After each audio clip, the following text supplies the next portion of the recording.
Tā. Nu, es varētu būt labs valsts prezidents, vai ne? Nē, tas joks. Pilnīgi vienalga, viņš ir liels, garš, īss, resns, tievs. Nu, kāda starpība? Jaunāk gribētos nekā Bērziņš. Latviju prezentēt spējošam un tautas mīlētam. Tādam vajadzētu būt valsts prezidentam. Nu, viņam jābūt normālam cilvēkam, tam prezidentam. Nu, tā, lai mums nav kauns,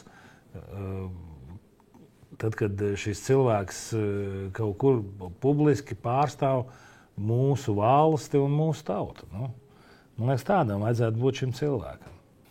Nu. Un man liekas, ka šoreiz vēl varētu būt vīrietis. Nākošais prezidents varētu būt atkal sieviete. Es tā domāju.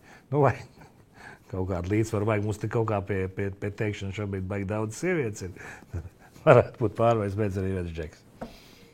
Kādam vajadzētu būt valsts prezidentam un ko domā tauta, par to varētu apskatīties mājaslapā mansprezidents.lv.